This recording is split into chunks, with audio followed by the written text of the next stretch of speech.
Out of all of Edgar Wright's movies, there's a few music videos and things I haven't seen, but if we're just talking about his like feature length movies and not his TV shows and all that other stuff, short films, music videos, all that stuff, I think that Hot Fuzz is definitely his best film. I don't watch it that often, but I still feel like maybe there's something about Shaun of the Dead that still kind of like deserves a lot more credit than I give it. I think everybody else gives it a lot of credit, but I don't know why. For some reason, I just don't watch it that often. I'd probably put that second, and then it's like almost every other movie he's done really are so close to me. I don't really. I mean, I would say probably Baby Driver is probably third, but right behind it, like right there, is Scott Pilgrim and World's End. I guess I'd probably put Last Night in Soho right there with those two. I don't really know if I feel like it deserves to be any lower than those, but it's hard for me to say that it's any better than any of those three. Those three are like so good. So that's When I say those World's three, I say End, Scott World's Pilgrim, End, Scott Pilgrim, and Last Night in Last Night Soho. in Soho. I guess if I had to put them in order, like I said, I'd do Hot Fuzz, Shaun of the Dead, Baby Driver, Scott Pilgrim, then The World's End, and then Last Night in Soho. But I mean, like I said, those last three are so close. It's not even worth ranking them. They're just like to me they're all really good. They're just kind of like not as good as those other three I said.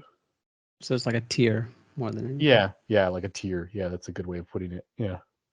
What about you, Matt? So this is odd because I automatically knock points off of movies that give me joy. Off. Yes, off. I like dark, brooding, kick you in the gut, kick you in the balls. We are going to rip your heart out kind of movies. I just like that. That's just me. So is Last Night in Soho, from my perspective, his most perfectly executed movie? No. Is it my personal favorite of his so far? Yes, I think it is. Jeez. Personal favorite? Oh wow, Yeah. it's a big statement. So that's Yeah. good.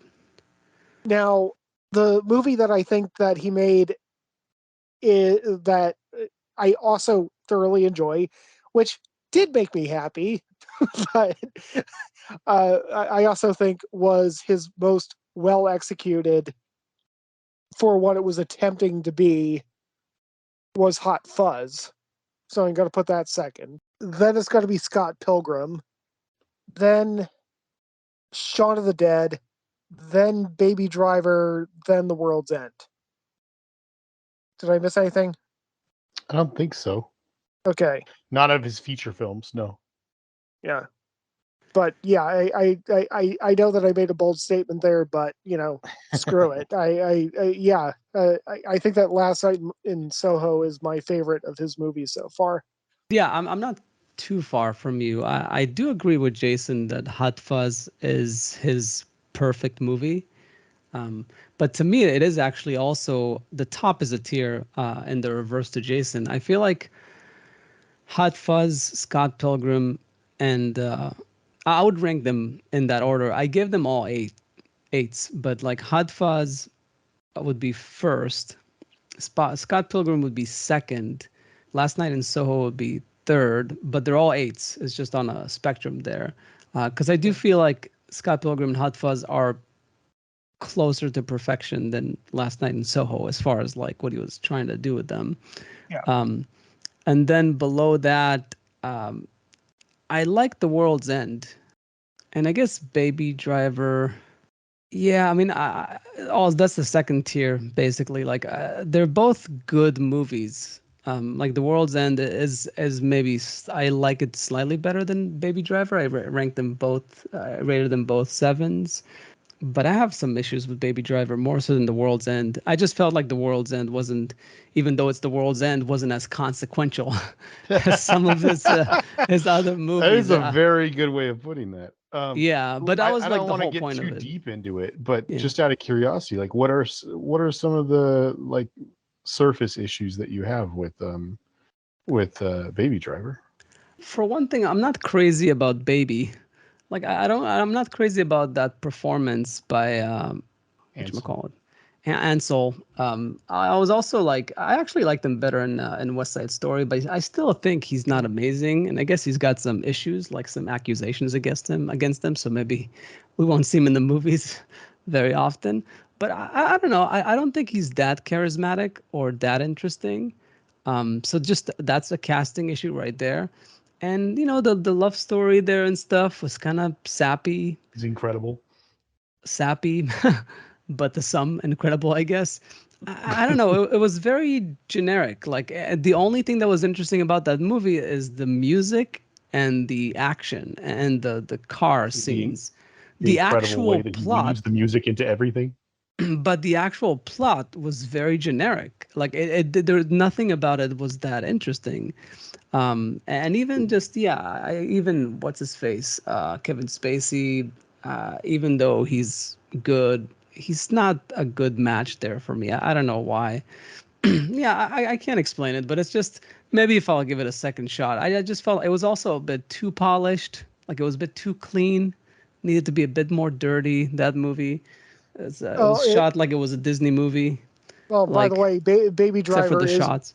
Baby Driver is actually where Edgar Wright used the most digital cameras of any of his movies to date, too. Mm. So just putting that Yeah, out there. and it's mostly not the camera work, it's the lighting and the color scheme and all that stuff. Yeah, It just felt a bit too clean and sweet. So it's like yeah, little things, and but World's End is the complete opposite. It's completely solid, and I love the characters. I love the acting. I love the jokes. It's just that it wasn't consequential. So for completely different reasons, they're both average in my yeah. book. So that's why I would put World's End slightly higher. And Shaun of the Dead, I never really. It's a good thing he made Hot Fuzz because like seeing Shaun of the Dead, I never understood why people thought that was such an amazing movie. Maybe because it was like an indie movie that was done for like very little money or something. And they kind of reinvented a genre and a spoof of it. I guess I'm just not a horror guy, so I didn't like it and I didn't find it very funny. That's why Hot Fuzz blew my brains out because it was just so much better. So Shaun of the Dead to me is like the bottom of Mm. the list.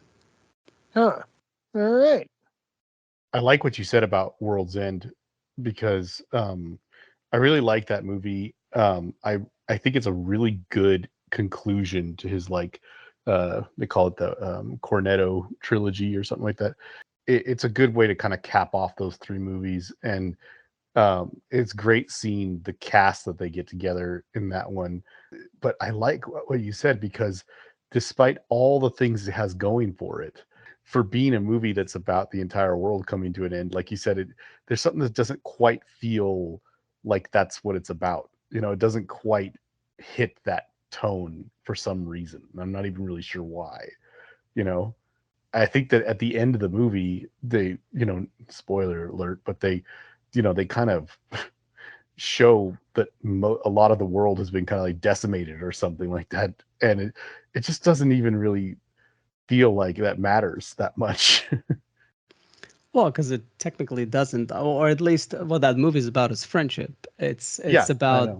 Yeah. like that, and if you just make a movie about friendships and a bunch of guys getting together and bar hopping, that's not enough to be cinematic. So it feels like it was just taped on the whole like when on top of that the world's gonna end and there's gonna Yeah. be some crazy creatures in the end that are gonna show up from out of nowhere, uh, which I dock some points off there. Like there might have been a better movie if he just didn't go that route, but I don't hold it against him because it is a comedy. So it's okay to be off the wall. I just feel like you could have just done a solid, better movie that's just about friendship, and make it funny. But but it wasn't that movie. So that's why it was average. That's why it wasn't an 8. But where did you rank Shaun of the Dead, Matt? I think it was above Baby Driver and The World's End. Oh, okay. I'm Yeah. just curious. Oh, so you're also not a big Baby Driver fan. I mean, I liked it. I mean, I don't think Edgar Wright's made anything that I said, oh, geez, full miss, awful. But he's remaking The Running Man, so I guess that's going to be fun. But yeah, I saw that. Yeah, it really didn't do a whole lot for me. I mean, it looked, well, like you kind of said, not perfect. John Hamm was fun, but John Hamm is always fun. Ansel Elgort, jeez.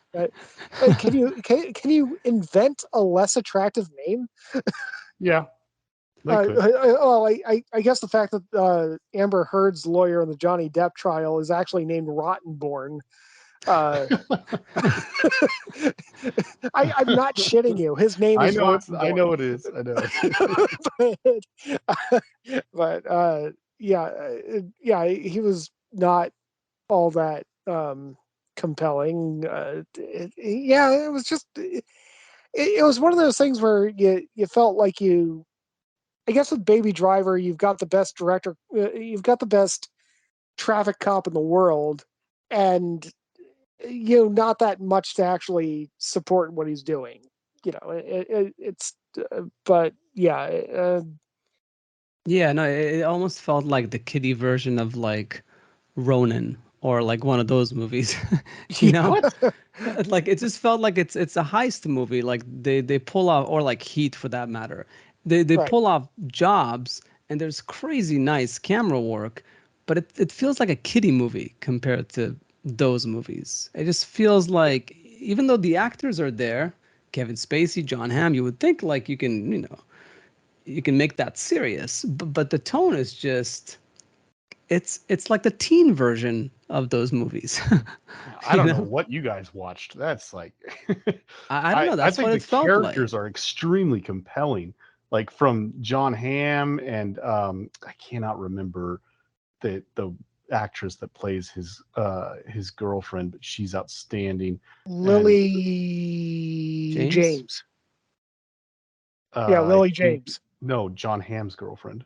Oh. She's also, Lily James is also excellent. Obviously, I'm not, nothing against her, but I was talking about the other one. Isaac Gonzalez. Isaac Gonzalez. Yeah, her. She's very good. But anyway, there's so much when you try watching that movie again. That's all I'm gonna say. Just try watching it again. Like there's so much about Jamie Foxx's character and John Barenthal's character and all these people that it's not right out there for you to see. It's, you just really got to listen to what they're saying. You get so much of their backstory with so little time devoted to fleshing out these characters. And same thing with with Baby and his roommate, and just all the different facets of the story I found so interesting. And I think that Edgar Wright has always had good music in his, incorporated really well into his movies. And somehow with this one, I think he just kind of knocked it out of the park. The way he takes the music, and I think he even said something about when the movie came out. He mentioned that Tarantino has famously said, "Don't write your soundtrack into your script because you never know what you're not going to be able to get," or something like that. But like when he was making that movie, he absolutely wrote every song into the script because he had a vision for exactly what these scenes were going to be like as an audible experience, and everything. I don't know. I don't know. All I'll say is give it another shot. Like I really, I think that's definitely one of his better films. Yeah, I think the critics are sort of with you because it got like an 86 Metascore, where Last Night in Soho got like a 65 from the critics. That So surprises me. I would have yeah, thought Soho would be a little higher. no, I guess Soho didn't click with some people. But obviously I'll give it another shot at some point. I guess it's just one of those things. If nothing else, the thing with the music and stuff, it's admirable, but it's also gimmicky. Like, 'cause it repeats, and even though it's nice to look at, it doesn't make or break a movie. Like, you need more than that to have a good movie. You need a compelling plot, casting, and characters, which, even though there are some good actors in this, I just felt like they were not. In general, I just feel like Ansel is sort of feels to me like the Anakin cast. I feel like he's just what's his name? Christian, I forgot. Hayden Christensen. Hayden Yeah. Christensen. He's just tall, impressive, but uncharismatic. He's just not. He almost pulls it off as Tony in West Side Story, but not quite. I honestly think West Side Story would have been a better movie with different casting. And I'm not trying to I put the still guy haven't seen down. that one. He's a solid actor, and I'm sure he can do a good job with many roles. But I just am not sure that he's a lead actor type of Yeah. dude. I don't know. He's the Baker Mayfield of actors. I don't know who that is. Football fans will understand the reference, but yeah, Anyways. he's adequate, but not gonna take you to a Super Bowl. Okay. There you go. I was like scrolling on his page on IMDb. Did you know that this kid Ansel, whatever his name is, he is 6'4"? Guy's a towering beast. I think that's why he got cast in these roles, because they thought, oh, he's tall, he's got to be charismatic. He is But enormously tall. that's Like, tall sometimes translates to charisma, but not always. I know, I hear what you're saying. I just mean, like, that's crazy. Like, I some of my tallest friends I know are like 6'3", 6'4", like right around that range. He does not appear that tall. I mean, when he's standing next to Lily James, she must be on the apple box. Well, that happens.